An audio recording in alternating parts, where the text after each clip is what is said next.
Picture the greatest footballer who ever lived, standing alone in a hospital corridor, 11 years old, crying, not because of an injury, not because he lost a game, but because a doctor just told his father in plain words that his son's body was broken, that the boy standing in that corridor, the one who spent every waking hour with a football at his feet, would stop growing, that he would never be big enough, never be strong enough, and that no professional football club would ever take a chance on a child who couldn't even grow properly.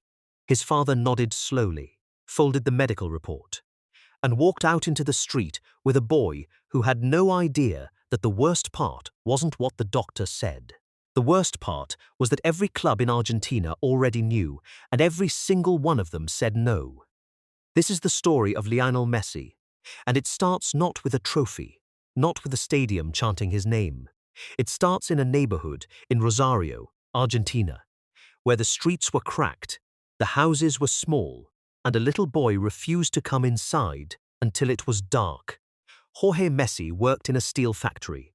His wife, Celia, worked in a cleaning business. They had 4 children. They were not poor in the way that some stories describe poverty. They were not starving. But they were a family that counted every peso, a family where nothing was wasted. A family where the idea of spending thousands of dollars on medical treatment for a child was not just difficult. It was impossible. Leo was the 3rd child, and from the moment he could walk, he was different. Not in the way parents say their children are different. Different in the way that makes strangers stop and stare. Different in the way that made grown men at the local club, grandly, shake their heads and watch the same 5-year-old again, because they couldn't believe what they were seeing. He was small even then, smaller than every child his age, smaller than children 2 and 3 years younger than him. But when the ball was at his feet, size stopped existing. He moved like the rules of physics had been written differently for him, like the ground bent slightly in his direction, like defenders moved in slow motion while he was running at full speed. By the time he was 8, he was playing with 11-year-olds at Newell's Old Boys. By the time he was 10, coaches were traveling to watch him play, not to evaluate him. They already knew. They were traveling just to see it with their own eyes. And then everything stopped. The doctors called it growth hormone deficiency. It sounds clinical, technical.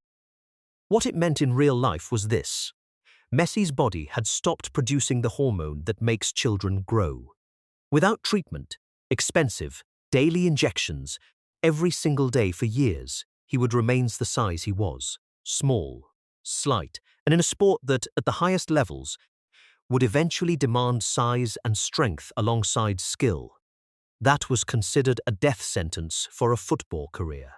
The treatment cost $900 a month.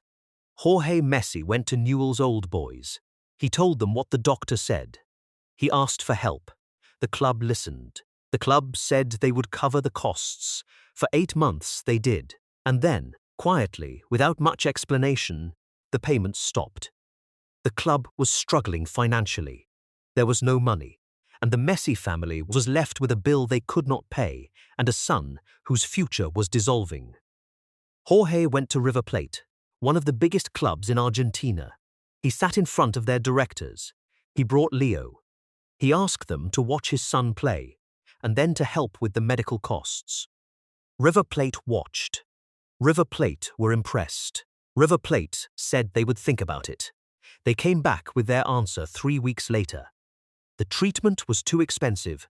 The risk was too high. The answer was no. Think about that for a moment. River Plate looked at the boy who would one day be called the greatest of all time, and they said the price of saving his career was too high. Jorge Messi did not give up, but he was running out of options in Argentina. And then a phone call came from a country his family had never been to. From a club that had heard about a little boy in Rosario who moved like nothing they had ever seen. Carlos Rexach was Barcelona's sporting director. He had been in football for decades. He had seen thousands of players. He flew to Argentina because someone he trusted told him he needed to see this child. He arrived. He watched Leo train for less than 10 minutes. And then he said something that people who were there still talk about today. He said, "I have been in football my whole life, and I have never seen anything like this. Sign him. Whatever it costs, sign him now." There was a problem. The Barcelona board was not convinced. Flying a sick child from Argentina and paying for years of medical treatment was an enormous financial commitment for a player who was at that point 12 years old and unproven at the highest level. Meetings were held, arguments were made, and nothing was decided. Rexach was furious. He pulled a paper napkin from a table. He wrote the terms of a contract on it. Messi's name, Barcelona's commitment to pay for his treatment, the basic outline of an agreement. He had 2 witnesses sign it. He handed it to the Messi family and told them, "This is real. We are doing this. I give you my word." A paper napkin, written in a restaurant. That is the document that changed the history of football. The Messi family flew to Barcelona. Leo started the injections. He started growing. And he started training with the Barcelona Academy, La Masia, where coaches who had already seen everything quickly realized they had never seen anything like this. But here is what those early years in Barcelona actually looked like. And this is the part nobody talks about. Leo was 12 years old, alone in a foreign country, speaking a dialect of Spanish that sounded strange to the Catalans around him. His mother and siblings returned to Argentina. His father stayed with him. They lived in a small apartment. Leo was shy to the point where teammates sometimes thought he was unfriendly. He didn't speak in team meetings. He ate almost nothing except plain pasta and pizza. He cried on the phone to his mother every night for months. The boy who would become the most decorated player in football history spent his first year in Barcelona quietly falling apart in private. And then he started to play. And when he played, none of the rest of it mattered. By 16, he was training with the first team. By 17, he made his official debut under Frank Rijkaard. And the first time he touched the ball in a competitive match for Barcelona, in those few minutes he was on the pitch. The people watching felt the atmosphere change, not in a dramatic way, in a quiet way, the way a room changes when someone extraordinary walks in. He was 17 years old. He had already been through more than most footballers experience in an entire career. And he was only just beginning. What followed over the next 15 years is a list of achievements so long and so improbable that even now, said out loud, they don't fully make sense. 8 Ballon d'Or awards, a record that may never be broken, 4 Champions League titles, 10 La Liga titles, a Copa America, an Olympic gold medal, records in goals and assists that stood for years before he broke them again himself. But there was one thing missing. One thing that made every other achievement feel incomplete. One thing that his greatest rival had, and he did not. One thing that the critics returned to, year after year, like a wound that would not close, the World Cup. In 2014, Argentina reached the final in Brazil. They played Germany. They played well. Messi was extraordinary throughout the tournament, named the best player of the competition. But in the final, in extra time, Germany scored. Argentina didn't. And the whistle blew, and Messi walked off the pitch with a runner-up medal around his neck. And the look of a man who understood exactly what had just happened. 3 Copa America finals followed, 3 defeats.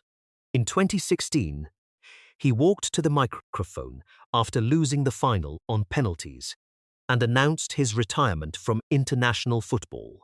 He was 28 years old and he was done. The reaction in Argentina was immediate. Fans lit candles outside his childhood home. Thousands of people posted photographs of themselves as holding signs that said the same thing in different words. Please don't go. 3 weeks later, he changed his mind. And this is the moment the story really turns. Because what Messi did after that announcement was not just come back. He came back different, quieter inside, more certain.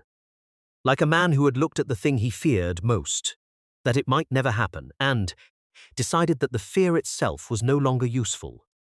In 2021, Argentina finally won the Copa America, their first major international trophy in 28 years. Messi's first with the national team.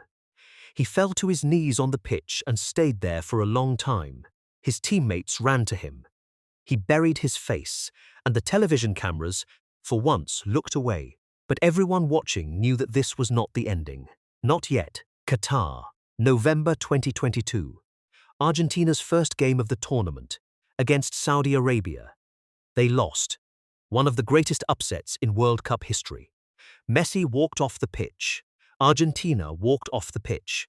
And somewhere in the world, millions of people thought the same thought. Not again. What happened next was 30 days that will be talked about for as long as football is played. Argentina won every single game that followed. Messi scored in every knockout round. He dragged players who were tiring over the line. He made decisions under pressure that seemed to come from a different dimension of the game. In the semi-final against Croatia, he produced a performance that commentators struggled to describe in real time. And then the final, France. The greatest World Cup final ever played. Argentina were winning 2-0 with 10 minutes left. And then France scored. And then France scored again. It went to extra time.